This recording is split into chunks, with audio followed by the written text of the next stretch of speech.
the color of true elation. Pine on a summer's day. See, I've been waiting for you, waiting for you. Hello, innies and outies, and welcome to this week's episode of The Ins and Outs with myself, Jojo Barr. And myself, Polly Wilkinson. She's still getting used to that, I can tell. On this week's episode, we are going to be getting sweaty because I'm talking about my very first tennis lesson. We're talking saunas. Polly gives us her thoughts on her Pilates classes. So this week's hot topic, it's a bumper session on colour, one of my absolute favourite topics.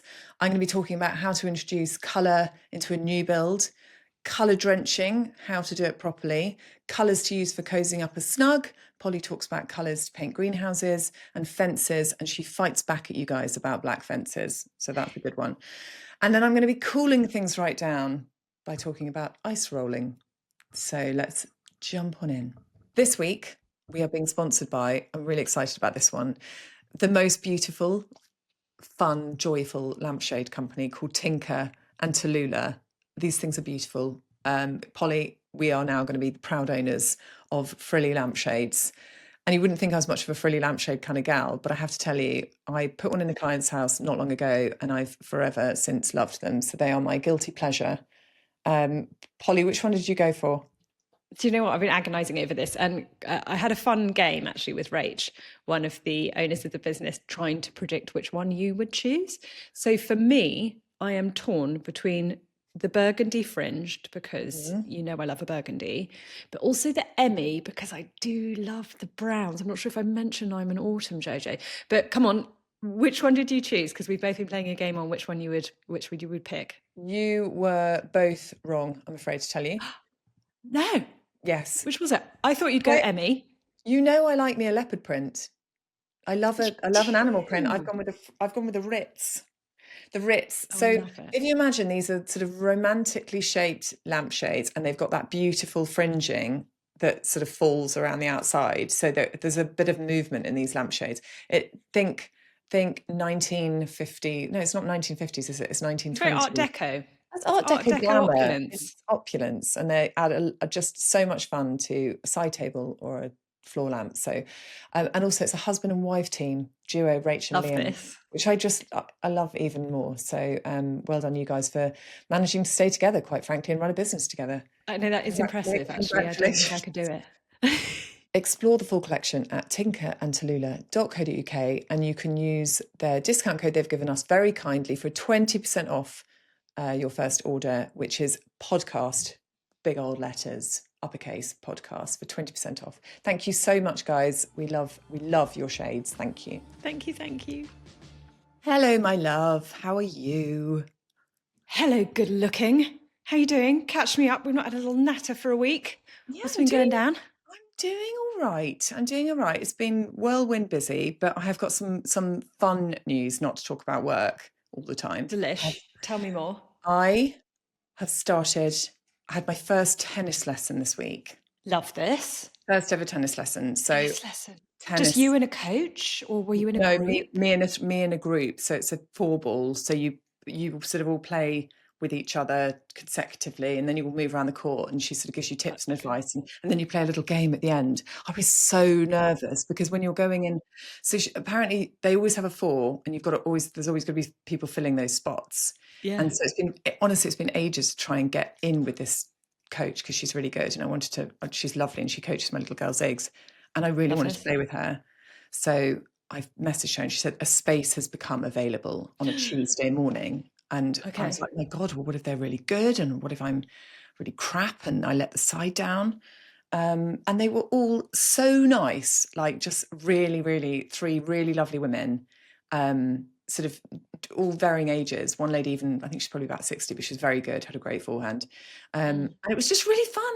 It felt so good to go and do something for myself, like that wasn't to do with kids or work. It felt really good and fun to be just with different people and doing something for me for an hour in the morning. before I work. love this. So this is a Tuesday morning commitment. A Tuesday morning commitment. I'm in. And she sent me a message afterwards saying, okay, I'll drop you a message. And I was like, God, I hope I got in it. I hope you like me. And they did. I got a message saying, we'd absolutely love you to join the full. You did great. Well done. Great first lesson. And see you next week. So I'm in. This is great. I know. I'm so excited. This is wonderful. Do you play tennis pole? You're not into ball sports of that kind, are you? I'm not into sports of any kind, as you well know. No, I don't. Especially, My don't you love folks football? play, and my mum always has said, you will. Do I love football? My mum's like, as you get older, you'll get into it again. When you've got more time, you'll get into it again. I don't think I will. I find sports so bloody boring. Even, confession time, I'm doing Pilates and I've signed up for this 8-week course, the Reformer. I know. I want to hear about this. I've signed up for an 8-week course, and it's an hour a week on lunchtime. And the one thing I've said I will not. In a studio with other people. Okay. And loving this. You must know this, right? Because I wanted to talk to you about this.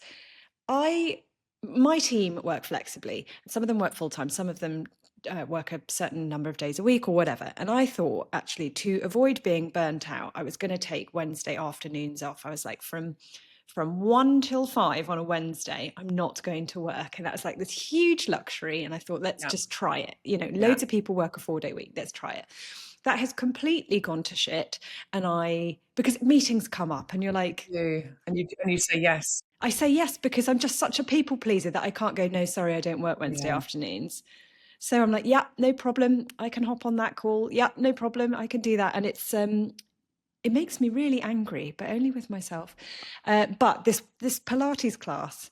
Do you also feel guilty about going and taking time off yourself in a work day? Wildly. Like I went to get my nails done yesterday at 4:00 and I felt so guilty. I felt like I had to sort of almost like apologize to Lizzie, to be like, I'm really sorry, I've got to go and get my nails done. They are horrific. I've got this I'm doing some filming tomorrow, and I almost had to like explain myself the fact that I was taking an hour off to go and get my nails done. What is that? Why are we like that? I don't have all bosses like that, but I definitely feel like that. I sort of feel very apologetic when I had to take time off, even with the kids. Even if I've got to go and do something with the kids, I'm like, I'm so sorry. One of the kids is ill, and it means I've got to work from home. Yeah. It's what's so weird is this Pilates class is in my lunch break. So I specifically have done it so that even if, I did work the full day, it's in my lunch break. And it's the one thing I'm like, I'm not missing it. There are so many things that come up, demands on my time that are just, can you come to this? And I'm like, this 1 hour of the week, 1 hour is mine. So I have been going. And are you enjoying it? Come on. I find it a bit boring. The instructor is amazing, and I can see it would be hugely beneficial if I did it like 3 times a week. But do I think doing it once a week is going to make a damn bit of difference? There's a lot of techers. There's a lot of techers involved with Pilates, and you're probably learning the techniques. Is it a reformer? Are you doing reformer? Yes, reformer. There's a lot of techniques for the machine, and you've got to kind of get to a place where it becomes quite addictive. I promise. Once you get into it, and you can actually start to feel the benefits, I do think you'll start to. But it is, I have to say, I do think you need to do it a couple of times a week. But that's when you get potentially your own reformer. Well, this is the thing. And just to be real about it, it's not cheap. And I can't afford to do it 2 or 3 times a week. Number one, from time. But number two, it would just be very expensive. It would be like more than it belonging to a gym. So that's when I'm like, I don't know how this works. I actually calculated that the cost of, if you add up all the classes, you're better off actually just getting a machine and then doing an online class. If you do it a lot, I wouldn't say if you don't do it a lot, but yeah. But it's so good. It's going to keep you really nimble, really stretchy. You're going to be able to touch your toes in no time, Paul. No time. All of this, very keen. I just need to do it. And I was like, oh my God, Paul's doing Pilates. This is so exciting. I know, you inspired me. Well, you're step 1 in the fitness journey, but I wanted to talk to you about that guilt thing, because I think I was reflecting on how many hours I work a week, and I work from about 8 a.m. till about 7:30 p.m. every day of the week, and then I do a hell of a lot on the weekend too. I think it's just so it's stupid to feel guilty about going to get your nails done for half an hour, isn't it? It is. It's on us. It's on us, gal. It's apologising not to anyone else but ourselves. But it's not a bad thing. I don't think it's probably a bad thing that you carry that, that guilt. It shows that you Other care. fun thing that's come up, and I want to know if you have this. Do you ever wake at 4 a.m. just suddenly wide awake and just have like a lovely long list of worries and reasons that you're an awful human being that just come up for a chat every morning around 3 or 4. Well, even better, last night. This is just so Brad was out at an award ceremony, which he won. Yeah, but What did he win an award for? For his brand jacket, won an award for the best like e-commerce brand. It's like very exciting. Love this. I was hoping it was like world's best husband or yeah, well, he gets bodybuilder that of the obviously year. all the time when he mows the lawn, or puts up shelves. So last night he was out at an award, and I was like, oh my god, this means I get the bed to myself because he'll sneak in and sleep in the spare room. So I lock up the door, get the kids into bed at 8, did a bit of work off, got myself into my bed, did all my sort of, nighttime routine. Right, I'm gonna have a really great night's sleep. Super busy day today with you and filming and all sorts of things. So I was like, right, tuck myself into bed. And then suddenly my phone starts vibrating. Well, I got woken up, but I was in one of those blissful night sleeps. Woken up at 12:30, my phone's vibrating on the bedside table. Thank God it was on because I'd left the keys in the door. So Brad couldn't put his key in the door.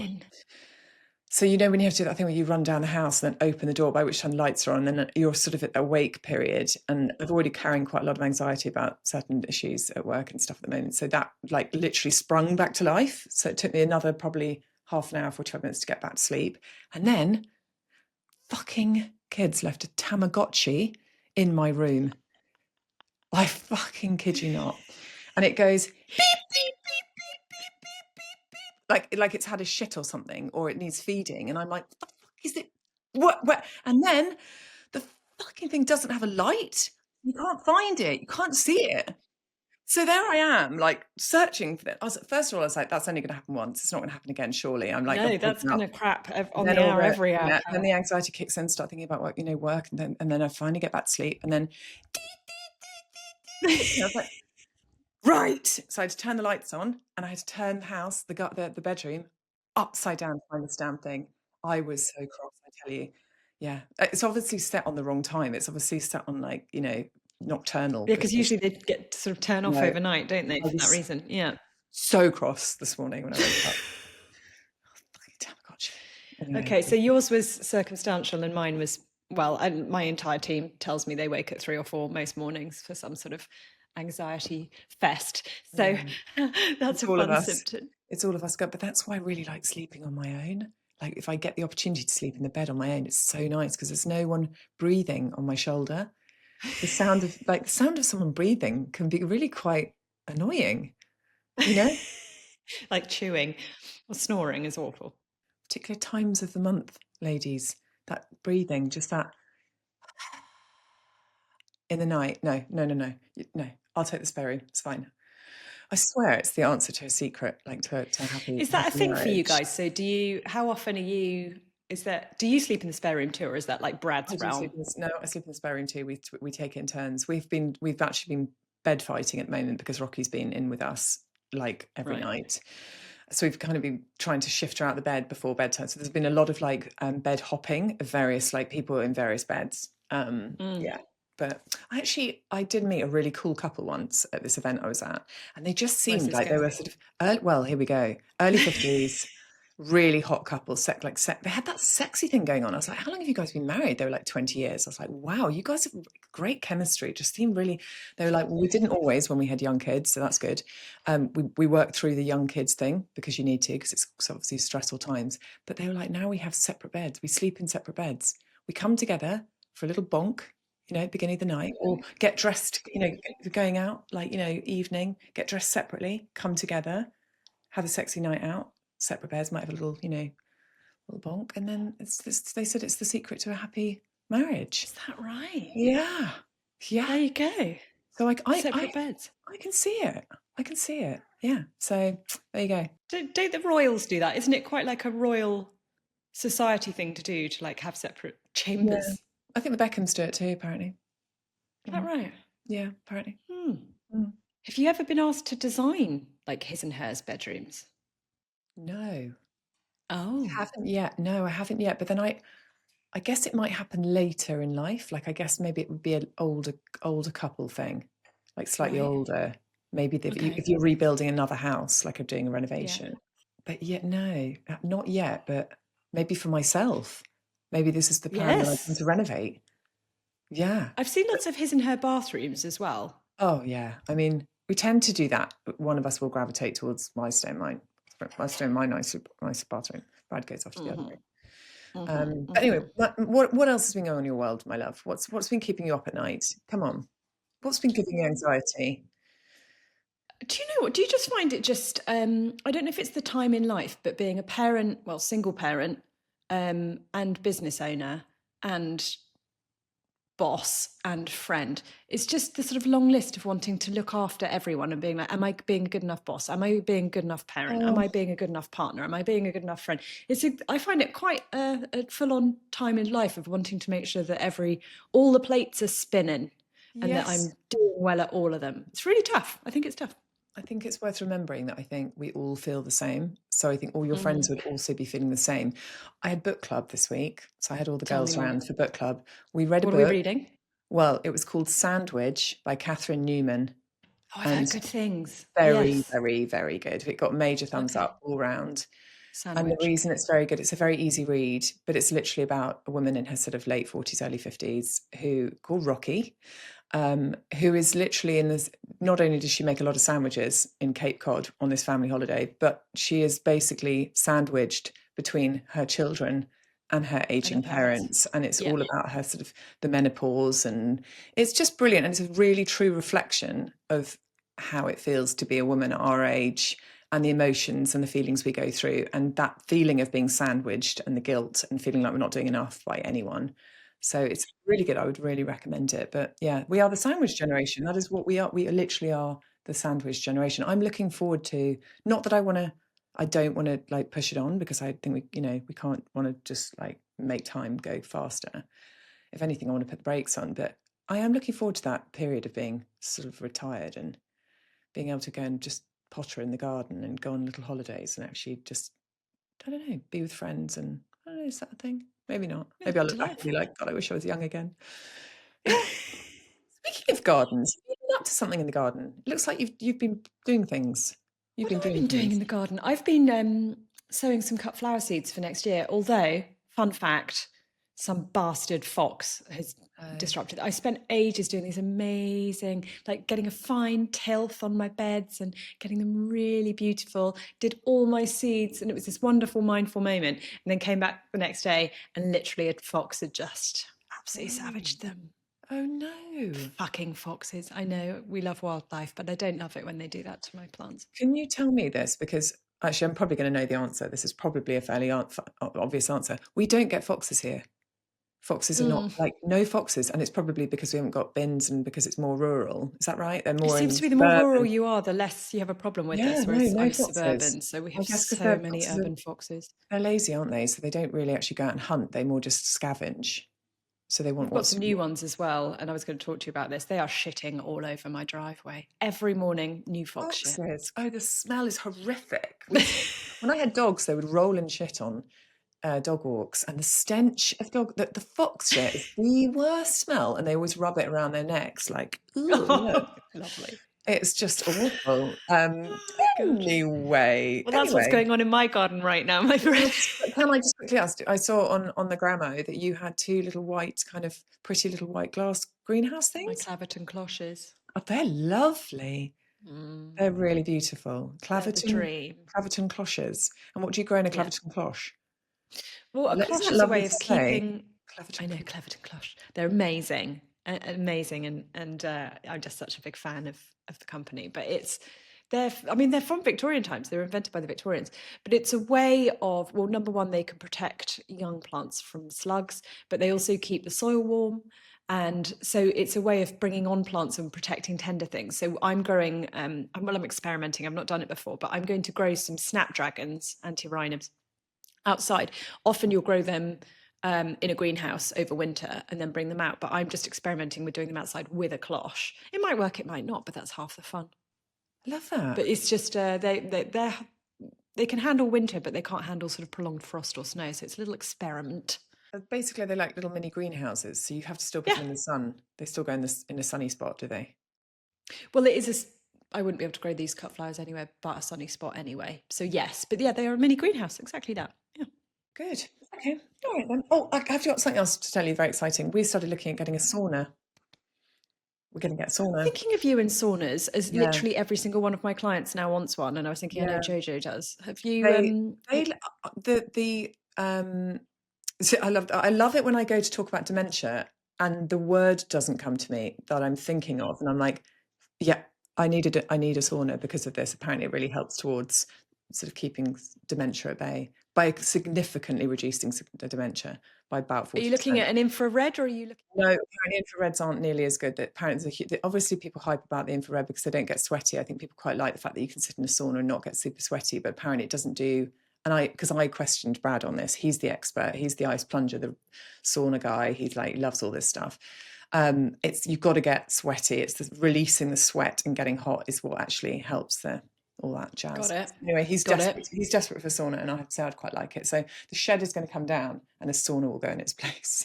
But we're trying This to is find one that doesn't exciting. cost the absolute earth at the moment. So if anyone knows a great sauna company, please hit me up because we need a little two. Just Well, I know some, so I can hook you up. But what was really interesting, Colin was talking about this because he would love one. But we're on a budget. So he was thinking of making one himself because essentially all it is a really well insulated box with a kettle. It's a kit with a kettle. With a kettle. I want that cool I'm cage sure it's with more the big advanced. stones in that you pour water on. It's like shh. I want that. Yeah. Yeah, well, that's a bit more high tech, but I think you can build your own. So watch this space. Right, my darling. Well, should we hop into some little questions, listeners? Oh, questions? go on, let's do it. Let's do it. So this week we are talking colour. Colour. Colour, colour, Favourite colour. subjects ever. I went to meet with my lovely friends at Coat recently, and I did a talk on colour with them and the power of colour. What do you mean the power of colour, my love? Do you mean like the power of love? The power of colour. love. There's a song in there. Colour is, well, it's so important in how it makes us feel. Especially with paints, a paint colour on a wall can have a direct correlation to how your mood is, how you feel. If you're sitting in a dark grey room, it's going to make you feel a bit down and glum. If you're sitting in a bright sunny yellow room, you're going to feel uplifted. And the power of colour really is it's transformational, and it's such an exciting topic, and I could talk about it until the cows come home.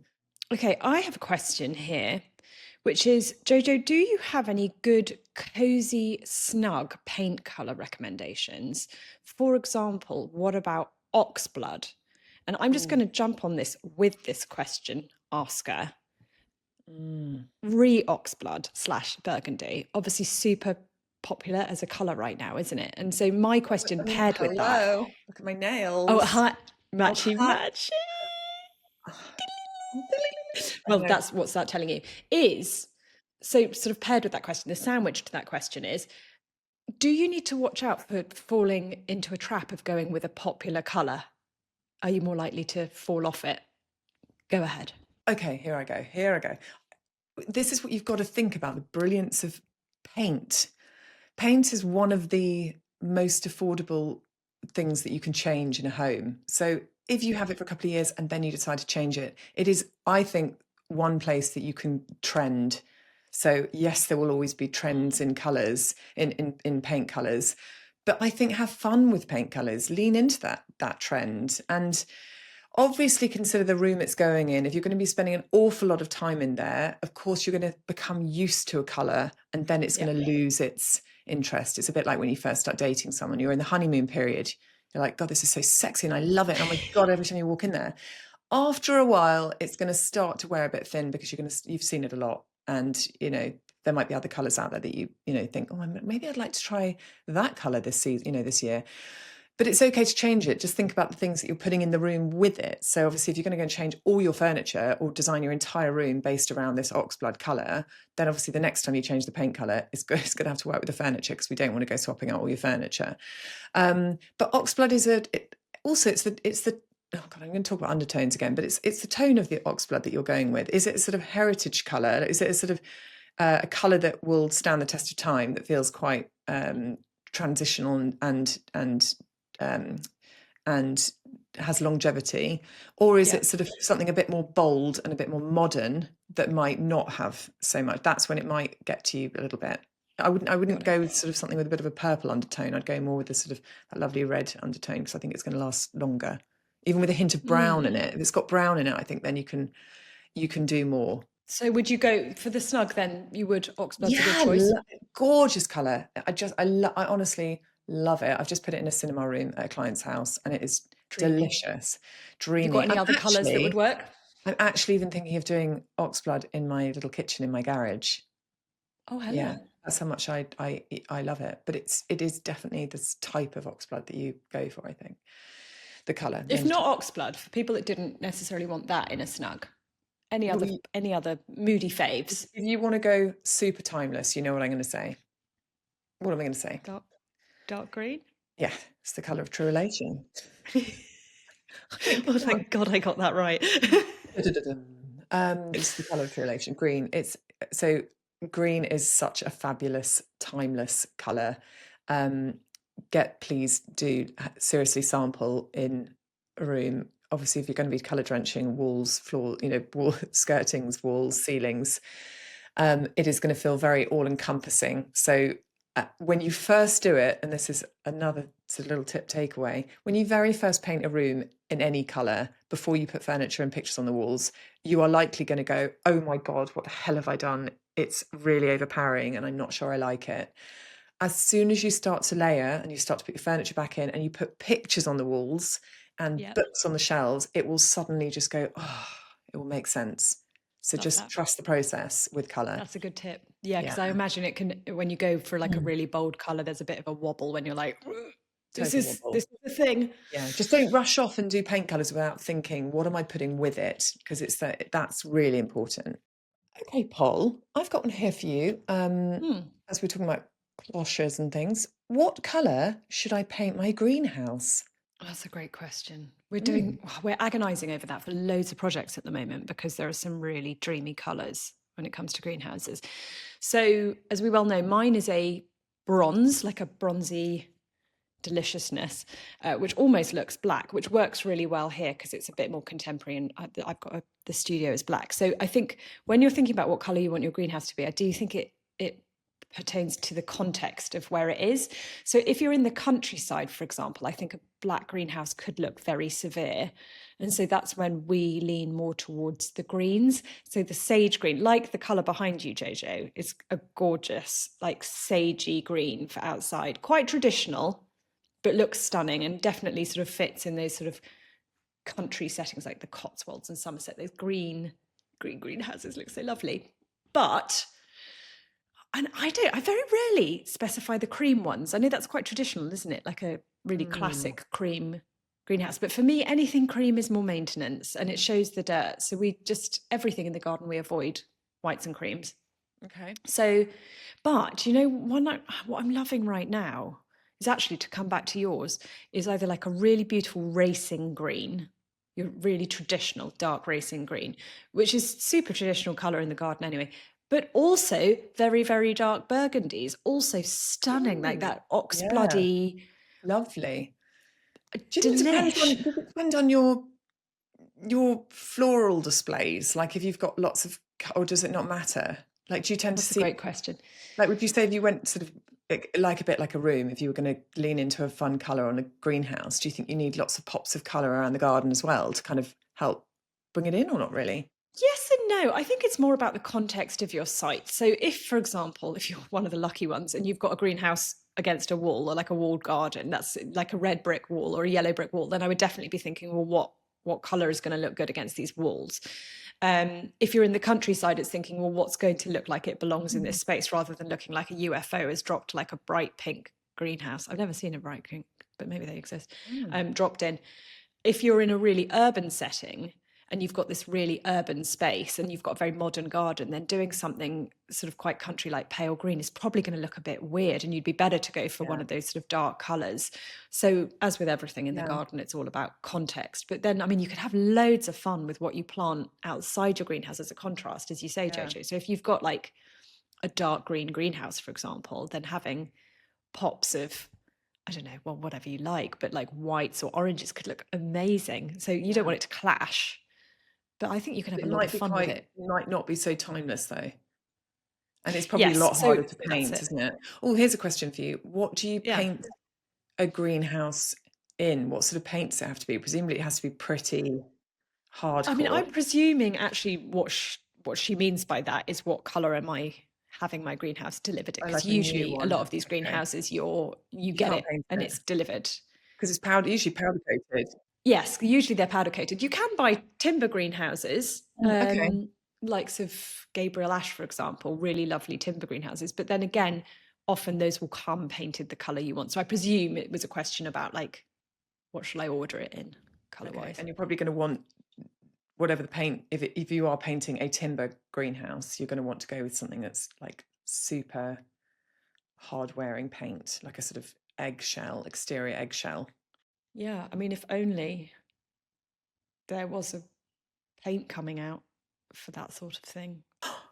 That'd be good, wouldn't it? Just a little sneaky sneaks. Moving on. Okay, I have a question. Oh, we've got a name on this one, Auburn Sarah. Oh. She asks how to make a new build feel more homely. This is the first time I've had a new build after years in Victorians. Oh, interesting. How to make it feel more homely?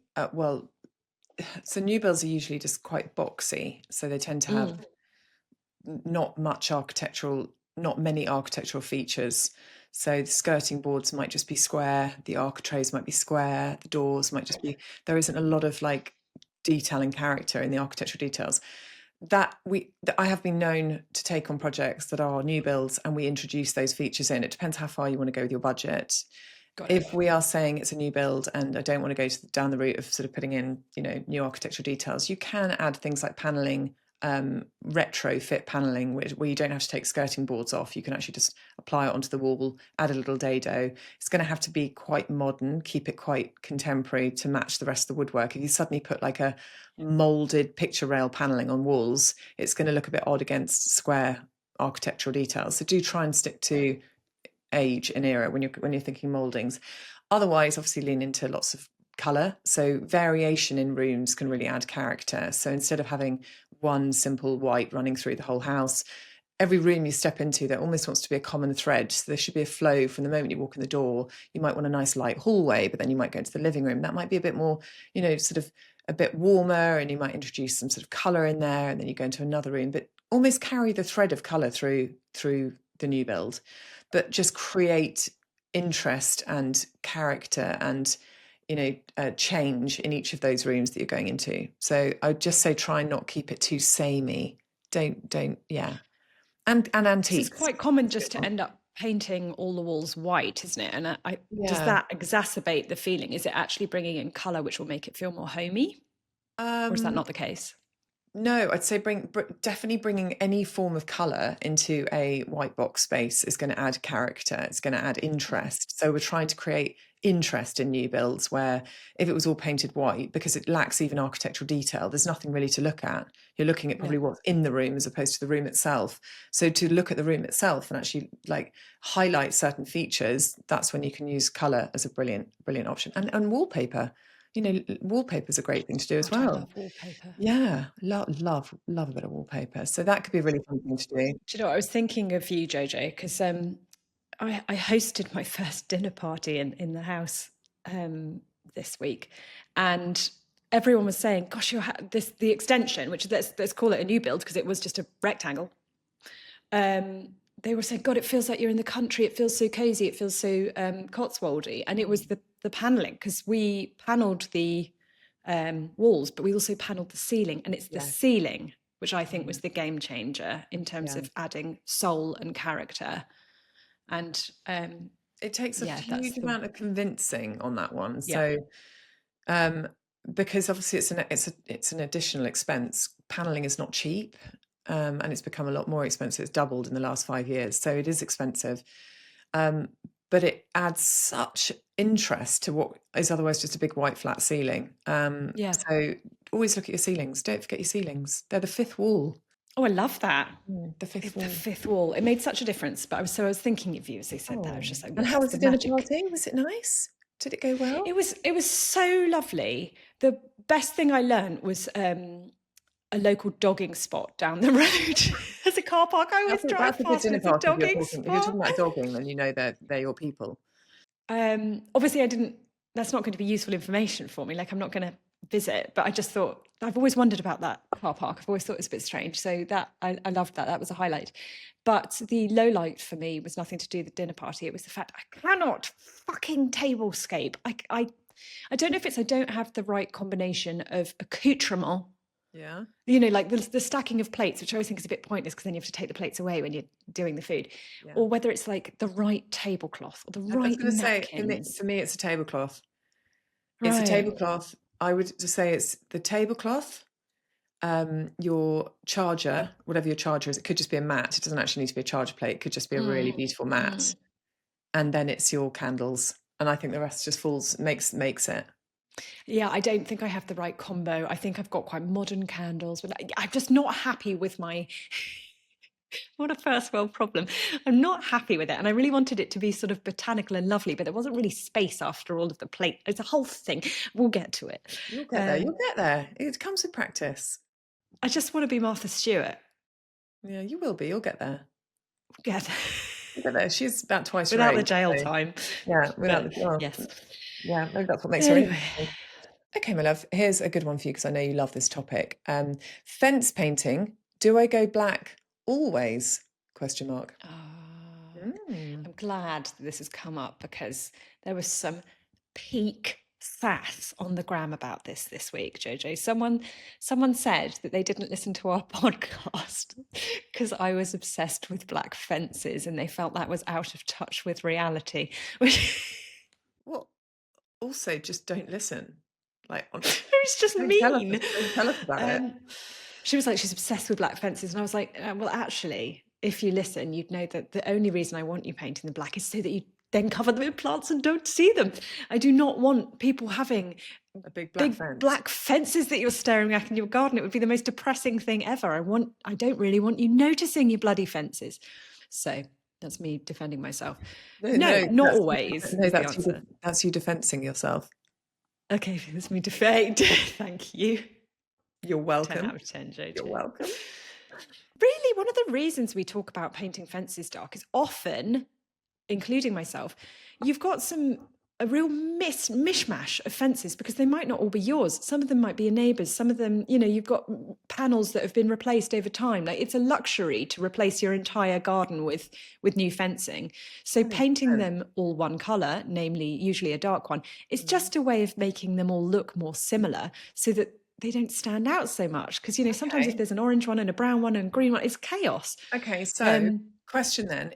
What she's saying is, do you always have to paint it black? The answer is probably if you're not planting in front of it, then no. Yeah. Is that right? So it's kind of if you're hoping to have a really verdant, lush garden where hopefully you're never even going to notice the fences, painting them dark is a great way of making them as sort of creating a great background by which you can then cover those fences in climbers. I do not want you noticing black fence. It's not like, oh, cute, here's my black box. No, the point being, it will just make them go away, particularly if they're not in great nick and you can't afford to replace them, which is most of us. So that is one way you can do it. If you've got really beautiful like cedar or stunning wood, you can leave it bare, or you can go with paler colours. It's just paler colours equals more maintenance. And I spend my life trying to make your life easier, not harder. Imagine how many people out there have had a really nice brown cedar fence and they painted it black. Now they're hearing this, they're like, what? Did I not need to be there? Do you know what? I have seen quite a few mistakes recently of people showing their gardens and they are like a black box with plants on the ground. And you're like, no, that was not what we meant. That wasn't the intention. That wasn't the message. No. What about, because I have seen them painted in almost like a lovely, especially in town, like in smaller urban gardens, like almost like a French grey colour, like a sort of slightly tealy. Is that quite nice? Because that looks quite, there's coming back to sort of with the greenhouse thing, isn't it? It's the same. So that pale green looks stunning in small courtyards. We've used it in central London in like north facing ones where we know that the green is going to be visible. It is more work because chances are it's going to be more visible and it potentially could look more dirty. But like putty colours and pale greens on fences country spaces can be really beautiful. Yeah, and it can also feel like it's a bit like, do you know what I always think of? It's a bit like when you go to, there's something really special about the Cotswolds. So if you go to Bath, a bit further on, the Bath stone is sort of a grey. So in the Yeah. winter when you go to Bath, it feels a bit more austere. Everything feels a bit more sort of dark and heavy. The Yeah. Cotswolds, rain or shine, because of the colour of all the stone that they use this lovely That sort of copper, golden orangey yellow. got warmth in that stone. So it's a sort of warm, putty yellow stone everywhere. Even on a rainy day, it feels warm. And obviously, most the colour of the Cotswolds, it seems to be this sort of the Farrenball French grey colour that is just everywhere on everyone's Yeah. windows and Yeah. doors and Does fences. look lovely, doesn't it? It just feels light. It feels so warm, even in the winter, in like the greyest day. This is So it. But this, when something's going to be visible, for example, garden gates, great example. We would very rarely paint them very, very dark, unless it was a stunning like heritage colour that you've been talking about, like those sort of burgundies or those really dark navy blue. We would much more likely do it in those beautiful sage greens. And same with trellising. If you've got any ornate trellising, which will maybe just have some plants tendriling through but won't be covered, we definitely wouldn't paint them black. We would be painting them sage greens or putties or leaving them neutral. So it's definitely not a case of like it's black or bust. It's black is great when you want to hide something ugly, yeah, and pale colours are great when you want to highlight them. So amazing. there you go. Thanks, pal. Good question. All right then. I think that's enough. That's quite enough.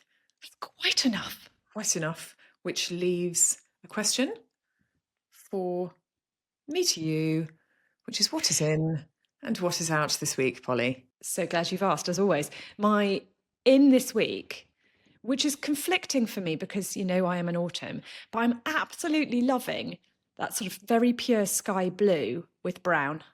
Oh yeah, okay. It's a As an outfit, you know, like I'm talking Ralph Lauren denim shirt with a chocolate brown trouser or like a suede brown jacket. Just okay. the combo. And Marks and Spencer's do this banging pale blue jumper with like a goldy brown skirt. Oh, it's delicious. Just pale blue and brown. Delish. Okay. I'm here for it. It's a That's little my bit like in. What's orange yours? and brown, isn't it? It's like a questionable combo. Definitely wouldn't put it in interiors, but I was going to ask you about that. I feel probably too bold. Although I can imagine like a checkerboard of pale blue and brown looking yeah, really cool. brown you can bring in accents in like timber, like woods and things. Yeah. Obviously, the pale blues might look nice. Anyway, we digress. Back to colour. We do digress, but Okay. that's what's in for me. Although for me, I don't think I can wear pale blue that near my face. No, Because the whole okay. point of getting your colours done, if ever you guys are tempted, which so many of you have done, it's so cool to hear about it, is a lot of it is what you can get away with near your face that matters. You know, if Yeah. you're an autumn, you can still wear different colours, just preferably not right under your neck. Yeah.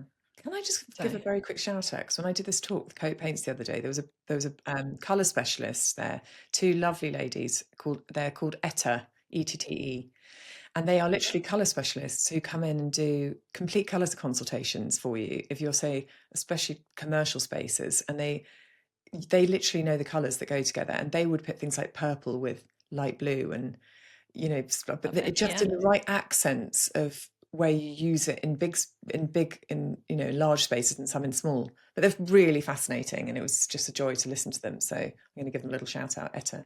Riveting. What's out? What's your in first? Okay, my in is my facial ice roller, which is honestly this thing. Looks a What bit, the fuck is that? looks kinky. I'm showing you this thing, guys, on if you're watching this. That does look a bit sexy pants. Okay, facial ice roller. This goes Yeah. in the freezer, and then you roll it like up and down your face, and it is honest. Like, you know, obviously us girls, especially when you've had a glass of wine or two, you get a bit puffy in the morning. Yeah. Whip this thing out the freezer, and you can roll it over your face. It is such a delight. I can't tell you. And I'm actually going to share the one that I've got because it's amazing. But get into ice rolling, girls, in the morning. It's so nice. I know a lot of people say splash cold water over your face and stuff. It's basically that on crack is what it is. You're so good at doing things like this. Well, by the way, can I just say I'm usually doing it whilst I'm rushing around the house, like, you know, putting the kids' clothes. It's not like I sit there Roll in your icy constantly, face. you know, just like give myself 10 minutes in the morning. That doesn't happen. But sometimes I do it on the way to work in the car whilst putting my mascara on with the other brush. Love that. Okay, what's out? Out for me, I've been wanting to talk to you about this for ages. Melasma. Like what happened, and I think it's from driving in the car too much, but half of my face, I've now got like brown, it's not like a freckle, it's more than that. It's more than a sunspot as well. It's basically like almost like a very aggressive freckling on half of my face, which is really brown, and you go in the sun and it gets darker and darker and darker. And I need to deal with this stuff because no, I've done the Obagi, I've done creams ain't cutting it. I need some sort of Right. laser. Okay. In the words of Dr. What's his face from Austin Powers, bring out the laser. Bring out the laser. Bring out the Bring laser out gun. the laser. I need something. I don't know what it is. I hear something about something called a pico. I need to do some research. But like the big guns need to come out on this. I read this thing the other day that even apparently when you're driving, that obviously when the sun's coming in the windscreen, your hands get absolutely tortured by the sun when you're driving. Apparently, you're supposed to put factor 50 on the backs of your hands, ladies. I mean, seriously. I tell you what. Do you know what? Speaking of which, this you're going to like this one. Notice a bit of movement in my eyebrows. What's out for me right now is I'm actually not. I'm just going to give up with Botox. It might be for a while. Show me your eyebrows again. So expressive. Look, I've got frown lines coming, but So you're giving up on the tox? I'm giving up on the tox, ladies. Talk me through it. I mean, obviously it might happen. It might come around again. I just don't really feel like I think as you get older, I don't think it suits you. I think it's fine when you're younger, but actually I think the older you get, expression is what makes people beautiful. It's kind of that, like, you want to see your eyes move, you want to see the creases at the corner of your eyes, and I've decided I'm not going to do it. Look, I'm not going to say it's forever, but for now. I know. Let's see how long this lasts. I feel like, are you going the way of Pamela Anderson, whose book I've just read? Absolutely fascinating. Are you going to go like no makeup, no nothing, just raw dog it from now on? I can't really see that happening. But I'm, like, all the people I look up to and respect, Pamela Anderson being one. I look at them like, the Helen Mirrens of this world, and I look at them and I think, even Gillian Anderson, she's sexy and she doesn't have anything put in her face, and I think she probably does like facials and stuff, but I just think it's beautiful to age gracefully, and if you don't want to do that, totally, like I'm sure you are, like, it's totally fine, no judgment here at all. But just for me, I feel like I'm just going to give my face a break. You're giving it a break, and I'm going to laser mine. So you're going to laser together. So that was my that was my out. Well, I look forward to seeing your forehead wrinkles, my friend. Yeah, I know. My eyebrows will actually go up. Welcoming them back like an old friend. Yeah, but these eyebrows, I tell you, they have a mind of their own. They would take off my head if they could. They'll be up here. These guys, this is wild. Let's see. You got that to look forward to. Okay, all right, my darling. Well, it's been lovely seeing you. I've got to go and get some work done. Farewell, Jojo, and farewell, Clarence, who's behaved impeccably throughout this entire episode. He really has, hasn't he? He has taken to that piano stool, which desperately needs reupholstering. Please don't judge me on that fabric. But I love you. Goodbye. From me and Clarence. Meow.